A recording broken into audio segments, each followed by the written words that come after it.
Little coda there to get all mic'd up, sorry. Always something going on. Good morning, everybody. Welcome to Jubilee Circle. Thank you so much for joining us this morning.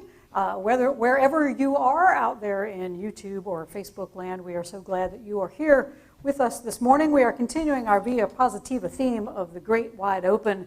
And all this quarter during this Via Positiva, we are exploring ways that we can break our habit of closing our heart against the world and instead learn how to remain open no matter what the world might look like around us. As a preacher, there's one Sunday of the entire year that I do not like. I do not like it with a perfect hatred, as the Bible writers like to say, and that would be this Sunday, or any Sunday, really, that falls near the celebration of Independence Day. I grew up in the Southern Baptist Church. Now, for any of you old Southern Baptists, you know one of the things that was always featured very prominently right up near where the preacher preached was the American flag. There was the American flag on one side, and there was the Christian flag over on the other side. If you haven't seen one of those, the Google is your friend. Look that up. Even as a child, I found it unsettling to conflate faith and patriotism, because doing so, I believe, does violence to both of them, and in the worst case scenario, tends to render both of them blind. The only reason that I am an American is because an accident of birth. I just happened to be born here. Given my family's origin and migration history, I could have just as easily been Canadian. I could have been British. I could have even been Chilean. There are Chalus down in Chile. Who knew, right? I had no choice in my country of birth, so I see no reason to proclaim exceptionalism for something that I had no part in actually creating. Which is not to say that I don't love this country. I do. I love America fervently, and I mourn for what it has become. But I love the underlying idea of what our founders had in mind when they wrote those founding documents. They understood on some level that unless we as a whole people can embody the peace and love and justice and acceptance that we all seek. I know it's very hot.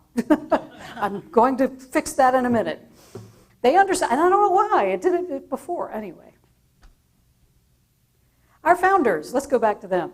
They understood on some level that unless we, as a whole people, can embody the peace and love and justice and acceptance that we all seek, there will be no such thing as a United States. Instead, we have watched over the past few years as tribalism, racism, hatred, and greed have destroyed the American dream for many people, mostly for those who need it the most, the poor and the minorities. Our founders dreamed of a country that they said would be ruled by we, the people. And I want to note that it's not we, the politicians. It's not we, the corporations. It's not we, the rich people. It's not even we, the poor people. They certainly did not say we, the Christian people, or even we, the secular people. Yet many of our founders, we can never forget, were slave owners. And at the time, black people were specifically not part of the we that were in those founding documents. Neither were women. And of course, we can never forget the atrocities done to Native Americans in the name of white supremacy. But we have made strides to widen the circle, even if our union remains imperfect. When the founders wrote that line, we the people, they believed, and perhaps naively, that people in this country, no matter their disagreements or differences, would be able to bring forth the generous nature of their better angels in times of challenge and keep faith with the covenant that does indeed include everyone, no matter what label we like to put on ourselves or others. Our theme this quarter is the Great Wide Open, and I believe that is the dream that America invites us to open our hearts to one another in celebration of true freedom that comes only when we realize that there truly is no separation between any of us. All of the categories and divisions that we create, it's all an illusion. It's all just meant to protect our fragile ego, our fragile privilege. The good news is that every place in this world, including our own country, is full of good people who are heeding the call of those better angels to restore that sense of unity and purpose, to pursue liberty and justice for all. And may we, in this weekend of celebrating freedom, declare our independence from anything that keeps us from seeing the best in everyone, even those that we may blame for all the division and strife. May we find instead ways to recognize our interdependence, ways to keep our hearts open, to not see anyone as other or evil, but embrace the whole world as not just our holy siblings, but as other bodily representations of that one God that we remain united in, no matter what kind of separation we may feel in this moment. When we declare our interdependence with one another and our independence from the ego jubilance, from that part of ourselves that tells us this separation we feel is real, then we find true freedom in our ultimate unity, and that indeed will make us all say, oh yeah. All right, I'm going to fix the hotness of my microphone here, but not the hotness of me, because... That's what I was thinking. You know... Because you can't fix that. I mean... You just can't You got what you got. Right.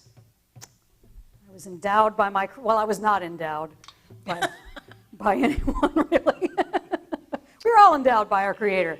And we are endowed in this beautiful and holy and wonderful space to welcome this day by calling the four directions so we can declare this time as sacred and enjoyable, right? So let us let's light this stuff first.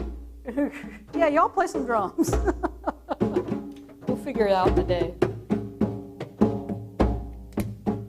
We burn sage as a reminder that this is a safe and a sacred time.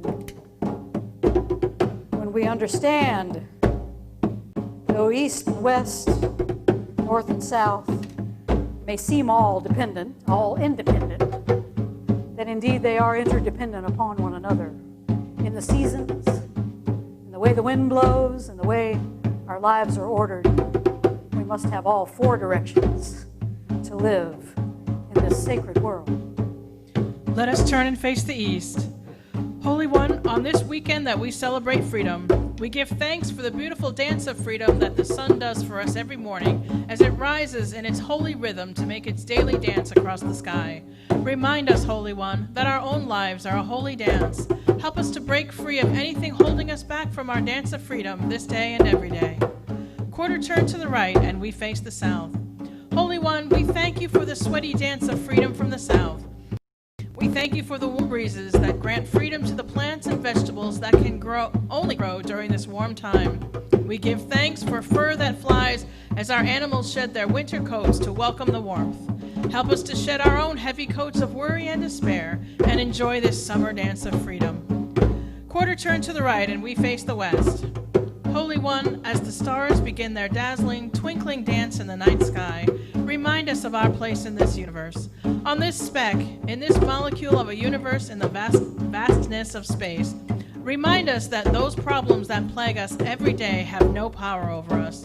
Instead, show us that no problem, no worry is so big that we cannot be free from it, and remind us to dance even when we feel like crying. Quarter turn to the right and we face the north. Holy One, we have vague memories of these days of the chilly winds that dance through the barren trees during winter. We long to dance with that chilly wind again, but remind us that even as we miss certain seasons, they always return in their time. Instead of yearning for a season that is not upon us, Holy One, remind us to be here now, in this place, in this time, and give thanks for the dances of freedom we can do right now. Turn back toward the center. Jubilants, we are all in need of some serious freedom. We are all held captive by one thing or another, by our emotions, by our lack of emotions, by our jobs or our lack of jobs, by our beliefs that we are not good enough or that we are too good. In this moment, wherever you are, I invite you to do the dance of freedom, to release yourself from all fear and doubt and do a dance of delight that will make us all say, oh yeah. All right. If you are standing, remain standing. If you feel like standing, stand up. But we're going to sing a song for you, and we invite you to sing along. You can find the bulletin and all of the pertinent information for this morning's celebration on our website at jubileecircle.com or on our Facebook page. And we invite you to download that and follow along. Our opening song this morning is a little ditty from Hall & Oates. A nice little 80s tune for you this morning called I Can't Go For That. We're talking about keeping our hearts open even when we want to reject things. And And we find ourselves a lot of times, our favorite word is nope. Matter of fact, that's a whole lot of nope. So we're going to talk about how we can turn that into a whole lot of oh yeah. 2, 3, 4.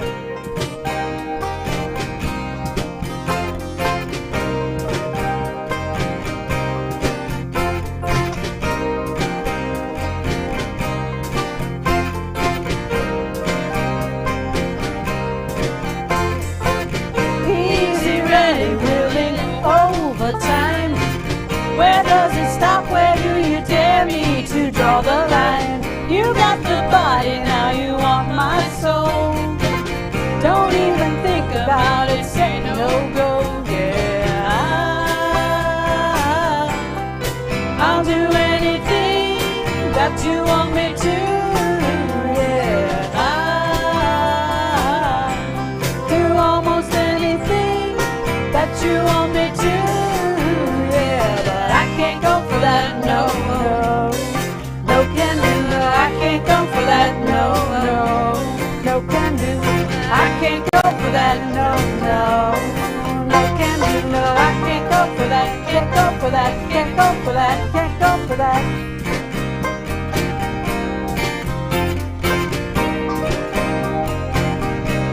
Here we go. I can't go for being twice as nice.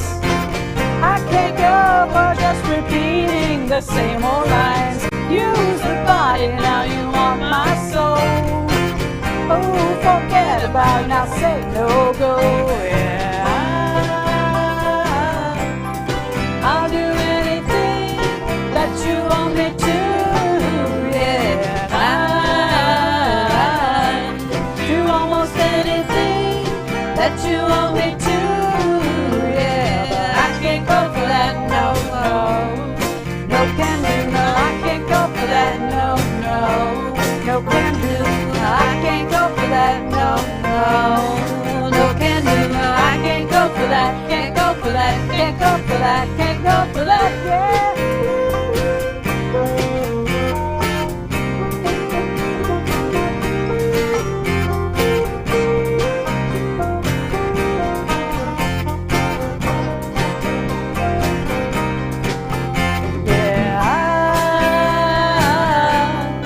I'll do anything that you want me to, yeah. I'll do almost anything that you want me to, yeah. But I can't go for that, no, no.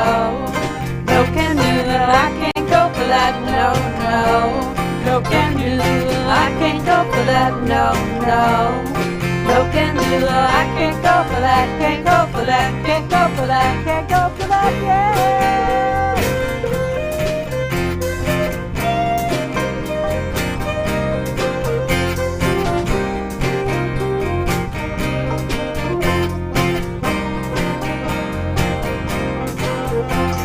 I can't go for that, no, no.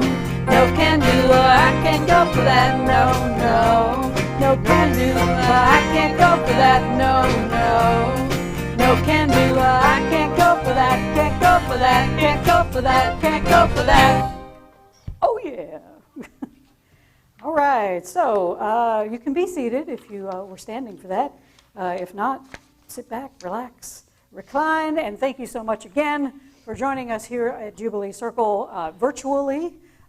We are glad that you are with us today, and we are a spiritual community offering inspiration, affirmation, healing, and service to live abundantly, love wastefully, and awaken to our true divine self. We are a progressive and inclusive community, and we are affiliated with the Jubilee community up in Asheville, North Carolina. We're influenced by Hebrew and Christian scriptures, but we give that a little metaphysical twist. We read through the lens of A Course in Miracles, and we also ground ourselves in something called creation spirituality that begins not in that dark place of original sin, but in that bright place of delight, that original blessing where God created this infinite universe, this blue boat we ride around upon in that universe, all the creatures upon it, and finally in that controversial and still debated move, God created we amazing and beautiful and wonderful and generous and kind-hearted and irritating and just outright maddening sometimes, and greedy and fearful and weird and recalcitrant human beings, and God looked at all of that creation and said, oh, well, maybe not, no. God didn't do any of that. God looked at all of creation and went, all of that is very, very good, and God continues to delight in all of creation and invites us to do so as well. Oh, yeah. A few announcements. I'm sorry about the camera shot because I would love to be able to get Michael in the shot over there in his keyboard and saxophone station, and yay for that saxophone on on the song this morning. He hadn't picked up the saxophone in a long, long time, and he just plays it like he never put it down. It's fabulous.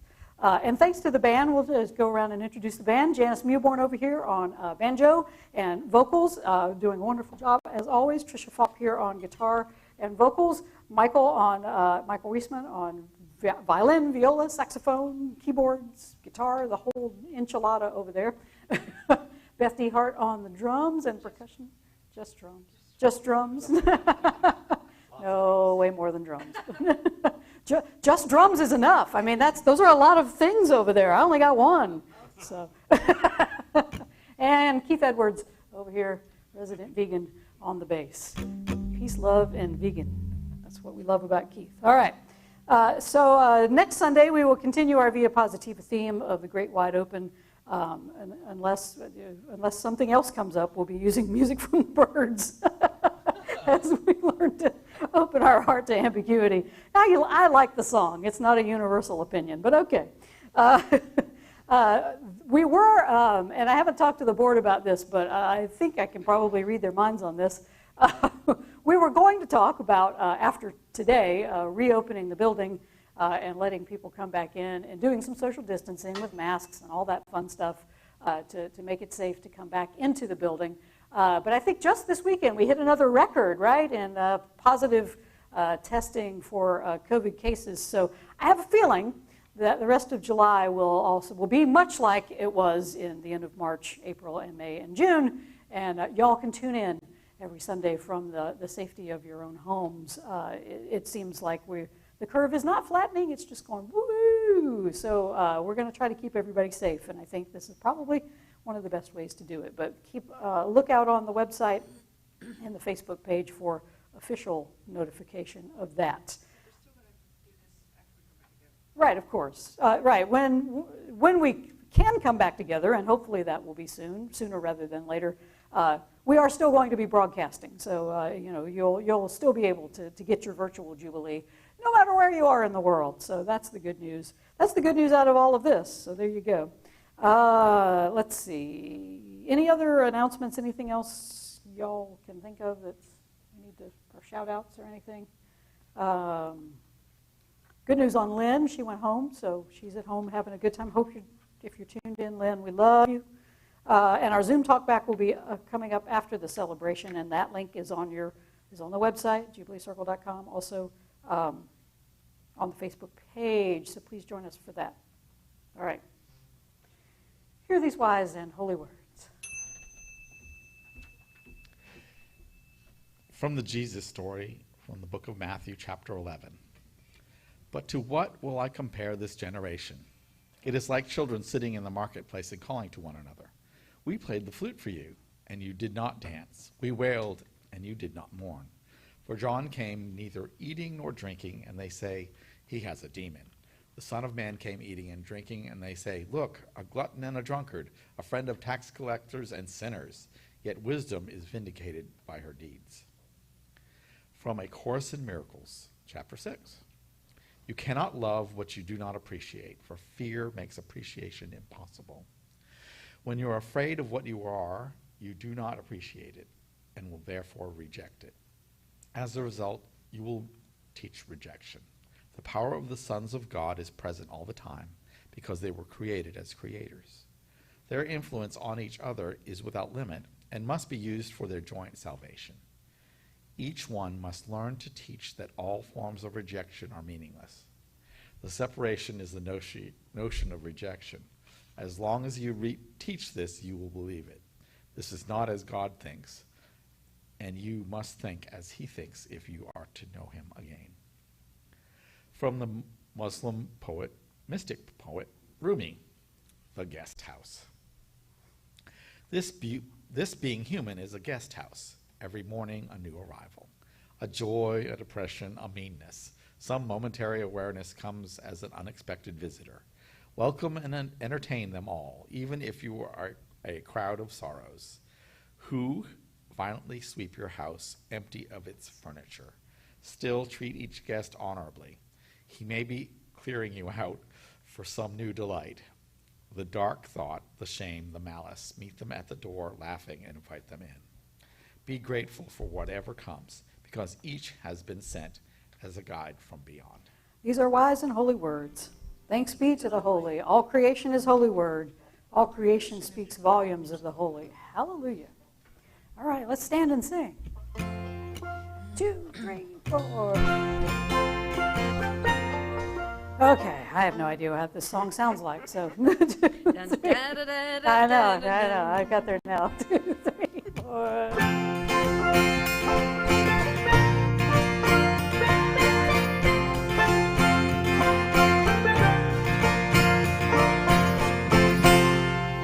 Well, it's high time you realize that I must live my life as it surrounds me. I can give you all the room you need to be yourself as I am to say. We can live our lives together, yes, and still remain ourselves if we believe. And I believe, oh darling. Got to keep an open heart, got to keep an open mind, got to keep working hard, or you get left behind. Got to keep loving, got to keep giving, got to let nothing get in the way of living. Got to keep open. Well, I've given you my heart again, my soul, I gave you everything I had.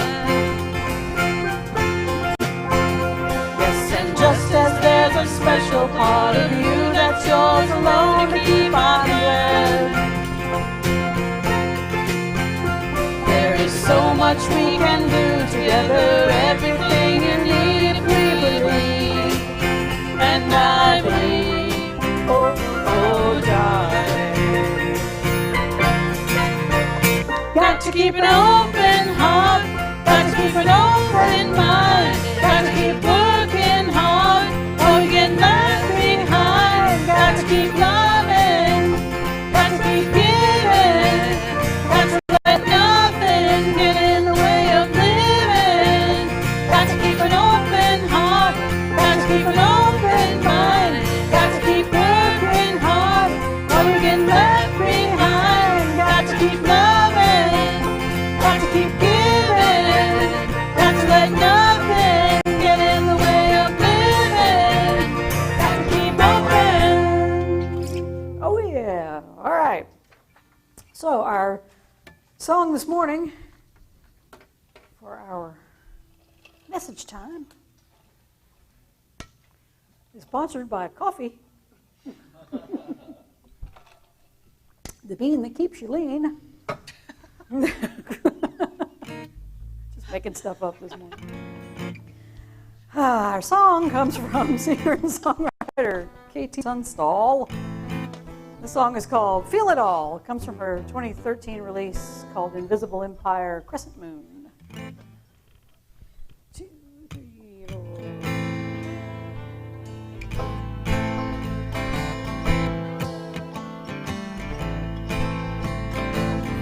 I'm growing like a seed. Rain's been falling on me. I've been covered in gold. I've been shrouded in doubt. My heart is on the wire, sitting pretty like a bird. But the hunter is out, and the eagle has heard the word that I feel it all. Yes, I I can feel it all. Every day when I go out and walk with my dog Pax, I encounter rejection.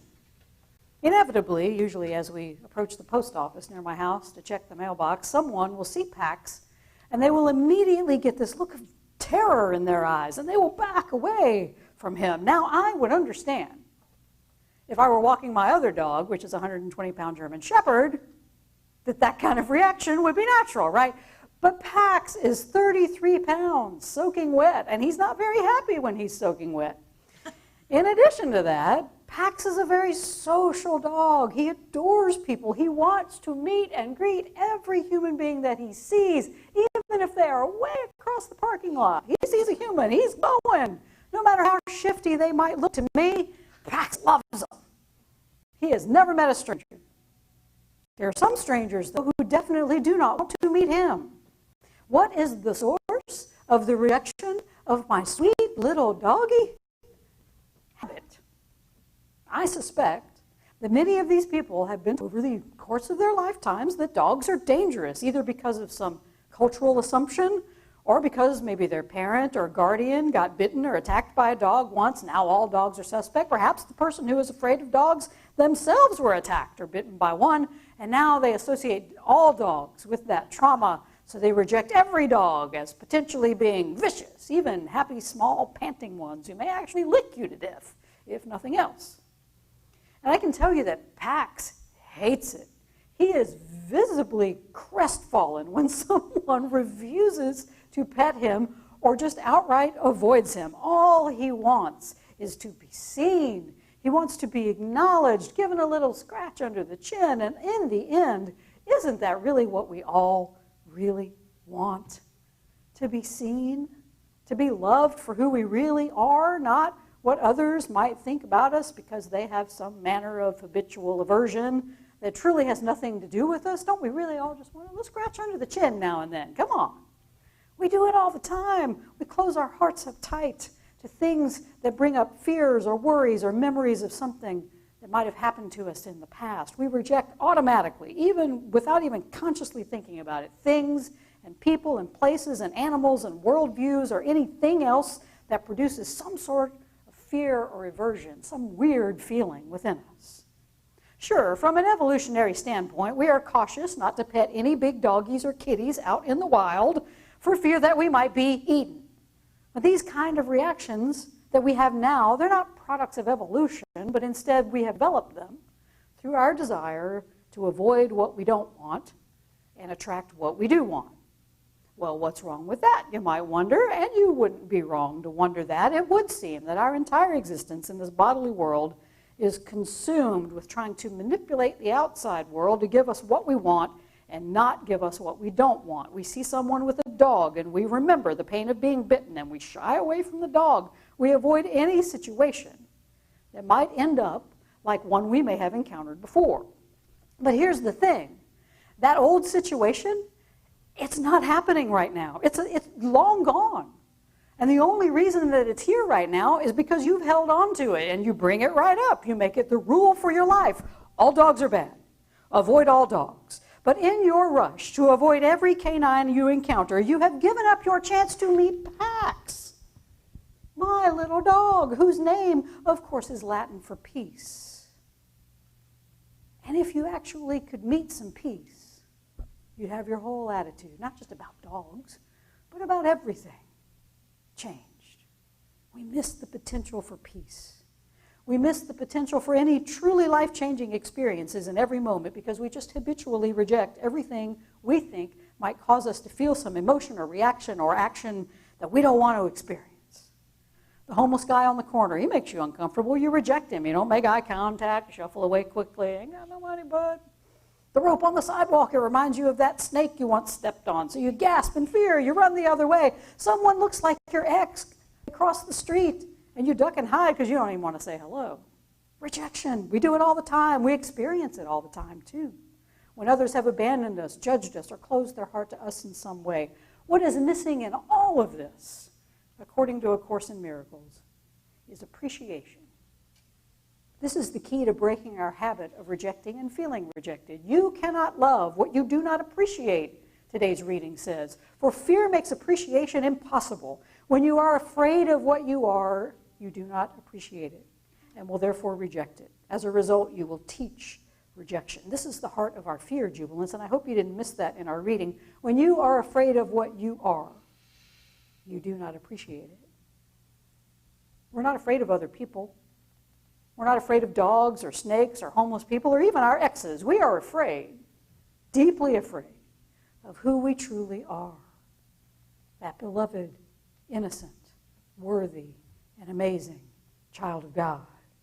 And this jubilance is what we cannot appreciate and often reject in ourselves. So why in the world, if we can't appreciate it here, would we ever appreciate it out there in another human being? If we can't see ourselves, if we cannot see the truth of ourselves and fully appreciate that, we're never going to see it in anything or anyone around us. So the first rejection we have to heal then is the rejection of who we truly are. Because until we do, we will always be simply teaching rejection out in the world. We can want to be as open-hearted as the day is long, but if we reject anything about our true divine self, then that's the projection of rejection that we put out in the world.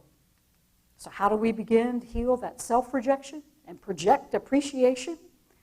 You got to stay open, and you got to be willing to feel it all. Breathe deeply. 2, 3, 4.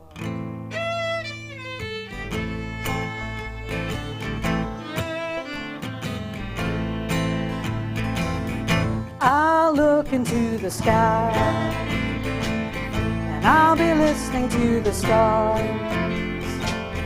and maybe think of you, wondering where you are. And do you know what you've done for me?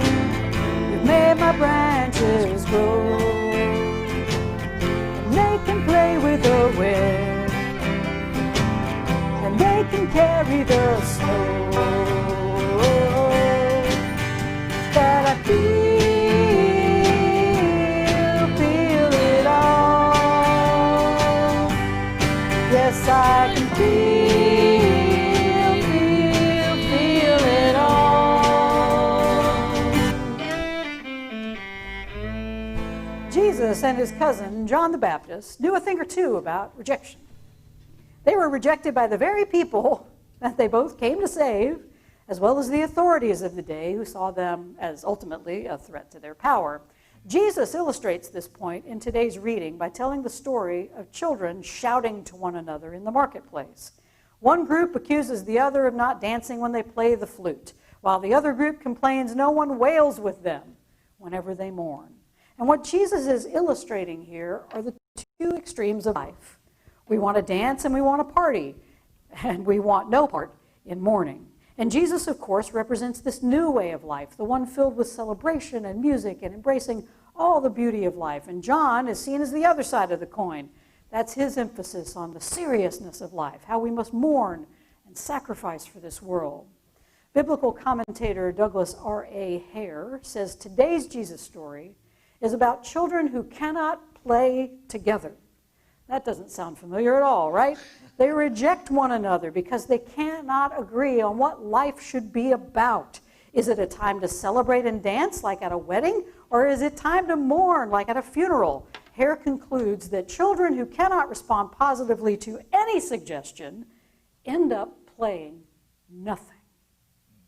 And this is how we teach rejection in the world, because we reject not just the extremes of bliss or despair, but we fail to find life in that middle part that Jesus is constantly offering us. Wisdom, Jesus says, is vindicated by her deeds. We are called not to just feel all in this world, both the bliss and the despair, but we are to bring a heart that is open to all of it out of our actions. As the Course tells us, within each of us is a great power to move and influence others in this world. It says the power of the children of God is present all the time because they were created as creators. Their influence on each other is without limit and must be used for their joint salvation. Each one must learn to teach that All forms of rejection are meaningless. All forms of rejection are meaningless, jubilants, whether we are rejecting anything about ourselves or about others. Whatever we do, we are reinforcing the separation, like those children yelling at each other in the marketplace. We accuse each other of playing this game of life wrong. And when we do that, we all end up playing nothing, which is just what the ego likes. It wants us to all just ultimately reject all of this as meaningless, both the bliss and the despair, as well as anything in between. But Jesus, the Course, and even that ancient mystic Muslim poet Rumi encouraged us to keep our heart open to everything, to reject nothing, to feel it all, to make it welcome. Let it sweep into our hearts and minds and take away anything that keeps us closed up. This being human, Rumi says, it's a guest house every morning.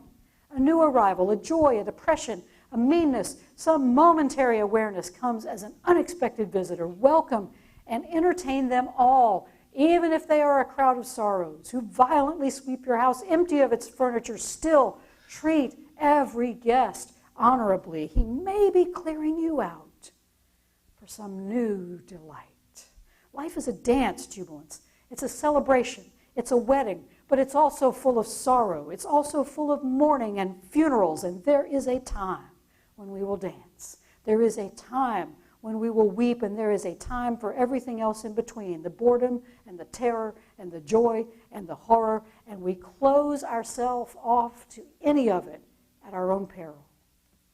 But it's understandable why we do. We humans, we crave the things that make us feel good, and we will do just about anything we can to avoid whatever is painful. But when we close our hearts to one portion of the world, we close our heart to it all. And the Course says it's that closed heart that continues to teach rejection in the world and keeps the separation we feel going in full swing. As long as you teach this, you will believe it, the Course says. This is not as God thinks. And you must think as God thinks if you are to know God again. Breathe deeply.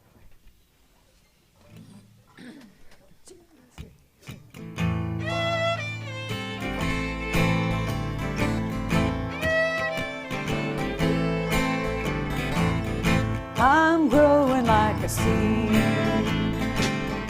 Rain's been falling on me. I've been covered in cold. I've been shrouded in doubt. My heart is on the wire, sitting pretty like a bird. But the hunter is out, and the eagle has heard the word that I feel it all. Yes, I can feel it all.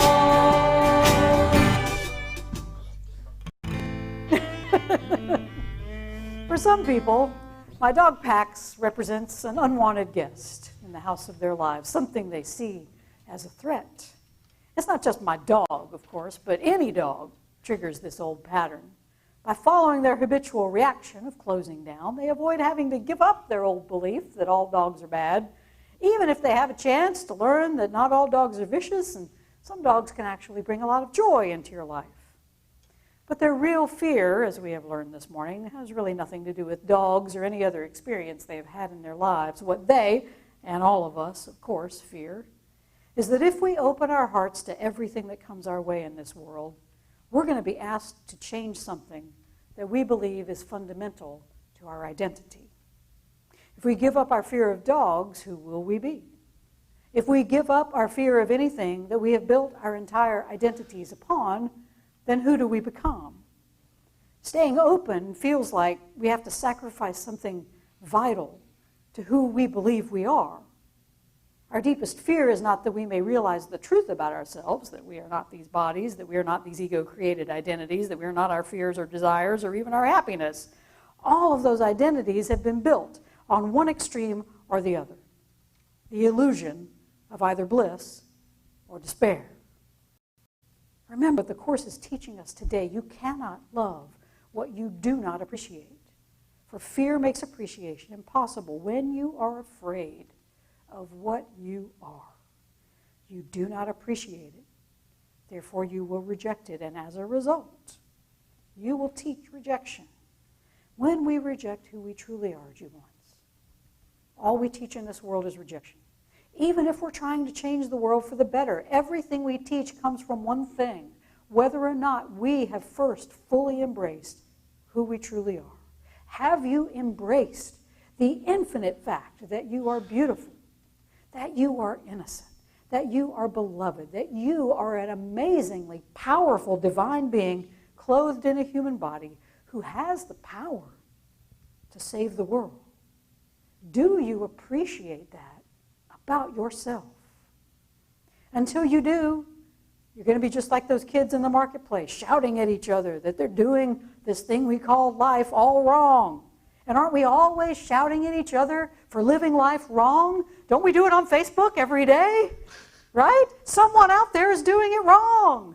I must correct them. They're either too happy, or they're too sad, or they're too pessimistic, or they're too optimistic.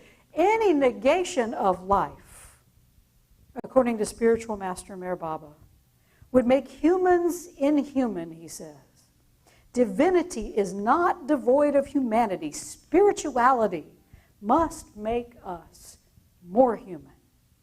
Spirituality, Baba taught, doesn't mean we don't get involved in the world. After all, the Course tells us we're here to save the world. And Jesus says that wisdom is vindicated by the deeds we do in service to this world. Baba says that spirituality only requires us to perform our worldly duties while our inner spirit remains free from the entanglements of duality.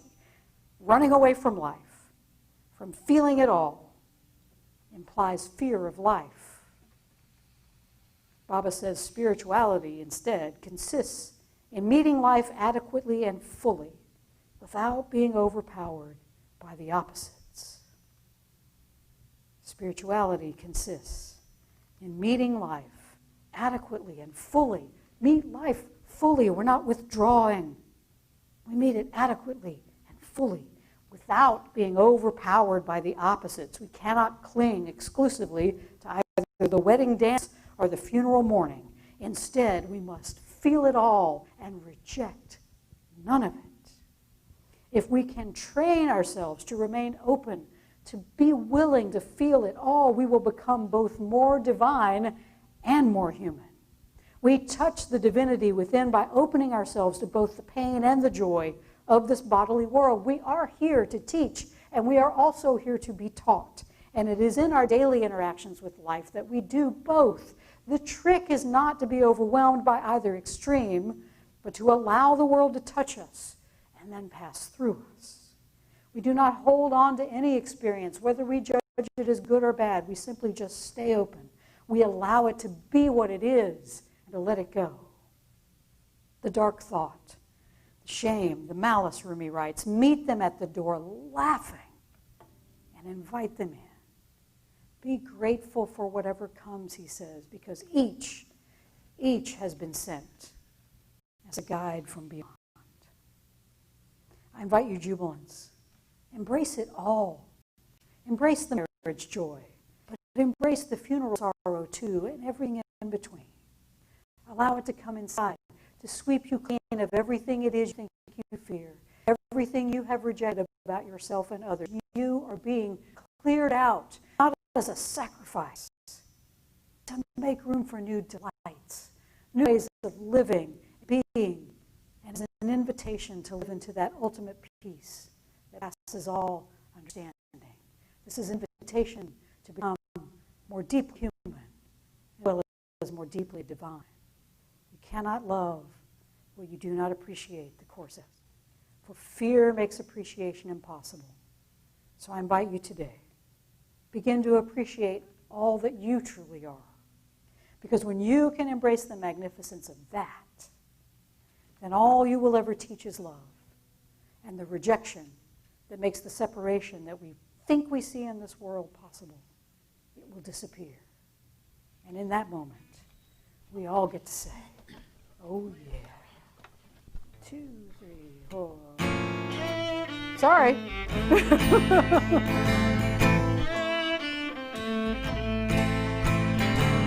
So take what you want,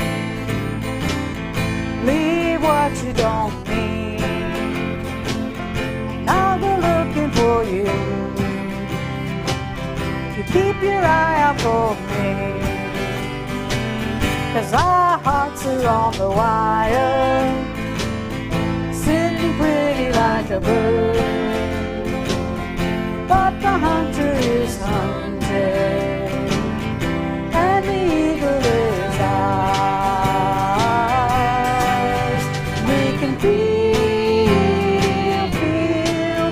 it all. Yes, we can feel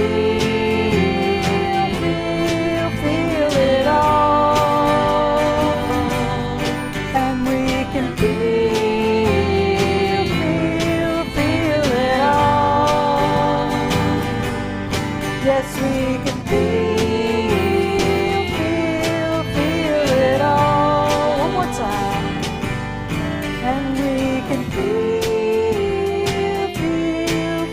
it all.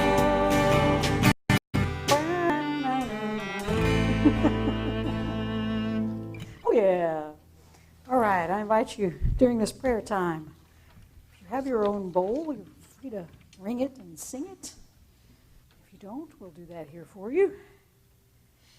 And I invite you to contemplate how you can really begin the habit of trying to feel everything in this world, not just the good that we want, but even the uncomfortable feelings, the ones that make us go all weird inside, how we can be open to those too. Breathe deeply.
Two, three, four.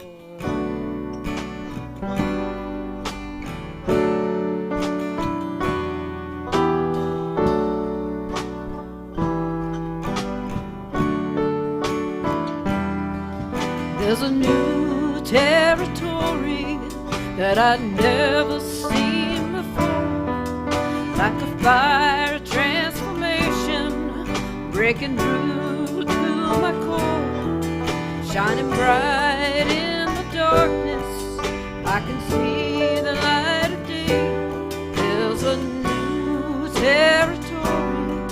It's my strength, it's the way. Yes, a new territory. It's my strength. So let us pray. Well, I pray you'll see the best of life, the best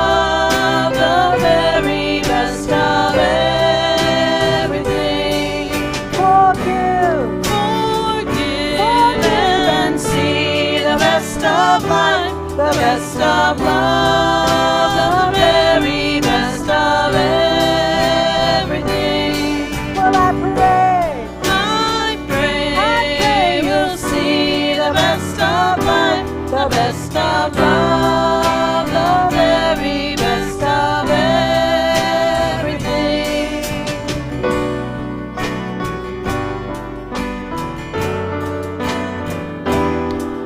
There's a new territory that I'd never seen before. There's a dire transformation breaking through to my core, shining bright in the darkness.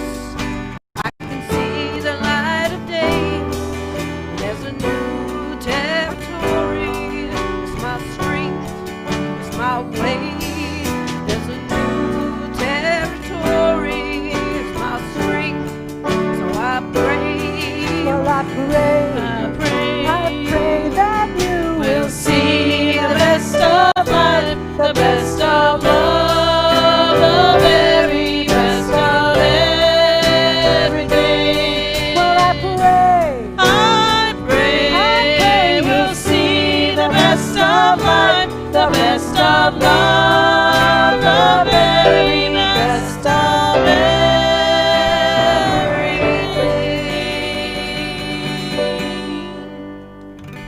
Oh, yeah. All right. So as we are about to adjourn to our Zoom meeting, we invite you to join us over on Zoom because we will have a discussion about today's message and anything else that is on our minds. Do some prayer requests and some oh yeahs. So please join us over on our Zoom channel. You'll find the link on our website at jubileecircle.com and also on our Facebook page. And I cannot tell you how badly I want to see other people in this room besides the band. I love the band, do not get me wrong. They're beautiful people, and I am thankful for their dedication and their service, but boy, I miss y'all so much. And we're getting the place, well, the place is sort of a disaster right now, if you could see behind the camera. But we're getting the place ready for everybody to come back, and it's going to be sparkling and new and sanitized and clean for your protection. We'll put a little paper ribbon over it like they do the toilets at the, at the hotel. Just so you can break through the door and feel like it's all sanitized and ready for you. But I really miss all of you, and because, you know, the band is really tired of my jokes, and I need other people to laugh at my jokes. They're over me. After 4 times, I'm done. Right. So that's it. So I need y'all. But the other thing we need is your support. And we are still maintaining the building, and we are still making it ready to welcome everyone back when we can come back. So in this time, we appreciate your gifts. We appreciate your tithes as much as we have always appreciated them in the past. We appreciate them even more now. So please go to the website at jubileecircle.com. There are a couple of ways that you can give online, and we ask that you make yourself available to those if you are so moved. And hopefully everything will be back to normal at some point soon. But we understand here at Jubilee, giving is receiving, that this is a circular sort of economy, that what you give helps this community, and then we help the outside community, and it comes all the way back around.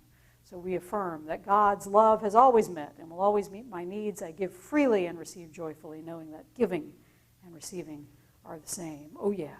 So we thank you in advance for all of the support that you have given and continue to give to Jubilee Circle. And now we will adjourn and go to our Zoom meeting for our talkback session. Please join us over there. And are we going to sing out? All right. We are here for all of us. Some of us for all of us. We are here for all of us. And we thank you all for being here for us. And we will be here for you. Have a great week. Enjoy yourselves. Stay safe. And let the people say, oh yeah.